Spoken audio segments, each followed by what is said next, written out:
Okay, so we have to prove that the coefficient of r plus 1th term in the expansion of 1 plus x power n plus 1, okay, is equal to the sum of the coefficients of rth and r plus 1th term in the expansion of 1 plus x power n. Oh, this is like one of my favorite identities. Let's just prove it. We will do this algebraically and using counting proofs as well. If you do not know anything about the binomial coefficient in detail, I suggest you just watch some videos which will educate you. But this is like an exciting thing. So the coefficient of r plus 1th term in expansion of 1 plus x power n plus 1, that's clearly just n plus 1 choose r, and we want this to be equal to uh, so rth term and r plus 1th term in the expansion of 1 plus x power n. So it's going to be like n choose r minus 1 plus n choose r. So here's how the usual counting proof for this identity goes. So consider that there are n plus 1 people. Okay, so there are like some people, I don't know how many, actually we do know, it's like n plus 1 people. Okay, and suppose you are like one of them, so this guy, this is me.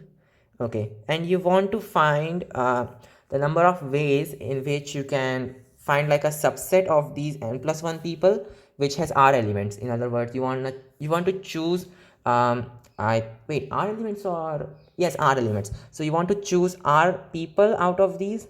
So in how many ways can you do that? So well, we kind of know it's actually n plus 1 choose r, but we can actually think about it in a deeper manner. So what we can do is that first of all, we will count all the number of ways in which we can choose those r people, which contains me as an element as well. So which contains this guy, which is me, as an element as well. So now I am in the set, so there are only like r minus 1 other people which we have to choose from the n people, because one of them has already gone away into the set. So there are n people from which you want to choose r minus 1 people. Well, we know how to do that. It's going to be n choose r minus 1. And there's also another possibility that maybe I am not in the set which we have to choose. So in that case, there are going to be n people from which you can choose stuff, and you want to choose exactly r people, right? So it's going to be n choose r. So yeah, that's the counting proof, and it's like very simple and yet hard to think of. You you can actually find this proof in a lot of places, but whatever. Whatever, let's just go on. Okay, and we will also like prove this algebraically.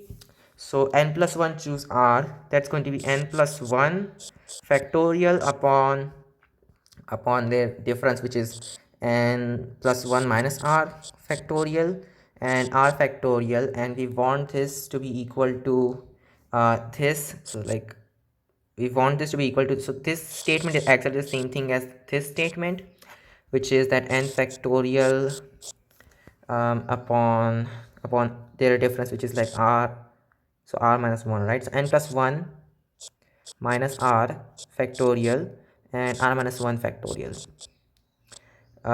and plus n factorial upon n minus r factorial, and well, what I think r factorial. Okay, cool.